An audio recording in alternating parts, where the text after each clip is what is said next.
कभी जब भी कष्ट आए दुनिया को मत सुनाना, हर आंसू आंख में लाया मत करो, हर दिल की बात हर किसी को बताया मत करो, क्योंकि लोग मुट्ठी में नमक लिए फिरते हैं, इसलिए सबको अपने जख्म दिखाया मत करो। और ये दिखाना बंद ही करना पड़ेगा, क्योंकि लोग जख्म देख करके और उस पर नमक लगाने का काम करते हैं। एक कृष्ण आप ही ऐसे हो जो हमारे घाव पर मरहम लगाते हो, हमारे घावों को भरते हो और हमारे जीवन को आनंदमय करते हो। बाकी दुनिया के लोग तो और घाव पर नमक डालते हैं। इसलिए अपने मन की बात सबको मत बताया करो, अपने आंसू भी सबको मत दिखाया करो।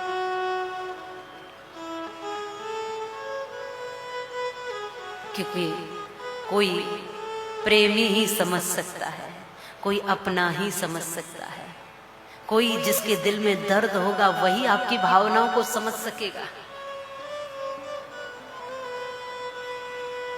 कई बार जैसा मैं कहती हूं कि कुछ अच्छे कार्य हम सबके माध्यम से होते हैं।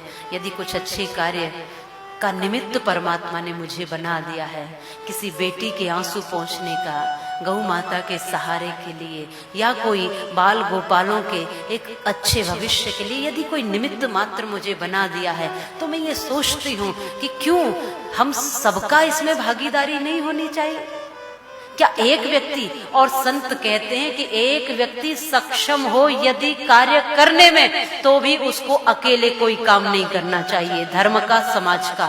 क्योंकि अकेले व्यक्ति को अहंकार आ सकता है, लेकिन जब सब मिलकर करते हैं तो हम सब इसमें भागीदार बन जाते हैं, फिर अहंकार नहीं आ सकता है। हम सबका हिस्सा इसमें बन जाता है, हम सबका जुड़ाव इसमें बन जाता है। मैं कई बार लोगों से आह्वान भी करती आई हूँ, आओ हम कुछ अच्छे कार्यों को हाथ में लें।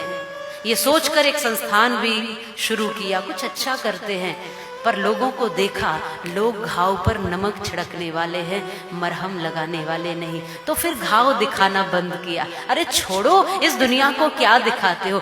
कृष्ण को आप कृष्ण को आराध्य मानो, और हे कृष्ण कहकर जब पुकारोगे, उसको जो कराना है वो आपके द्वारा करा लेगा, और जो नहीं कराना है वो आप कितने भी जोर लगा लेना, आपकी औकात, हम सबकी किसी की भी औकात नहीं जो एक दिन का भी उठा जाए। हम यहां से खड़े तक नहीं हो पाएंगे अपने आप। ये उसकी ताकत है कि हम ये सब कर रहे हैं और कुछ अच्छा करने का संकल्प ले रहे हैं। निमित्त लेकिन हम सबको बनना चाहिए। ये एक सामाजिक ढांचे को सुंदर बनाने की प्रक्रिया है। धर्म सबके हाथों से होना चाहिए, दान पुण्य सबके हाथों से होना चाहिए। एक व्यक्ति क्यों करेगा? एक व्यक्ति ही समाज में रोटी नहीं खाता, एक व्यक्ति ही समाज का ऋणी नहीं है। हम सब पर उतना ही बराबर ऋण होता है, मुझ पर, आप पर, आप पर। इसलिए जो आलसी बनकर बैठते हैं वो समाज के, राष्ट्र के, महापुरुषों के, ऋषि मुनियों के, देवताओं के ऋणी रह जाते हैं, और वो ऋण चुकाने के लिए अनेक अनेक योनियों में आना पड़ता है। इसलिए हम सब उतने ही ऋणी हैं, और जितना हो जाए उतना हम सबको इस शरीर से, इस जीवन से, इस परोपकार के कार्यों को करना। और कहीं पर भी करो, आपको जहां लगता है, जहां दिखता है वहां करो, लेकिन चुप मत बैठो, आलसी मत बनो, कुछ न कुछ अच्छा करते रहो, अच्छा सोचते रहो, अच्छा करते रहो। मेरा भी विचार आया कि क्यों न श्री ठाकुर जी की इस नगरी में एक ऐसा धाम, इस पवित्र धाम में जहां भगवान कृष्ण बाल गोपाल बनकर खेले, इसमें कुछ तो विलक्षणता होगी, कुछ तो अनोखापन होगा। तो यहाँ कुछ बच्चों के संस्कारों के लिए यहाँ से यदि कुछ ऐसा जाएगा तो निश्चित रूप से उसमें कृष्ण की कृपा दुनिया को जाएगी। ये सोच करके मैंने कई वर्ष पूर्व कुछ मन के भाव बनाए कि कुछ ऐसा कार्य हो, कुछ ऐसा कार्य वृंदावन की भूमि पर, गोवर्धन की भूमि पर, ब्रज की भूमि पर कुछ सुंदर कार्य हो सके, और एक ऐसा पवित्र धाम में एक ऐसा आश्रम बन सके। पर लोगों से कई बार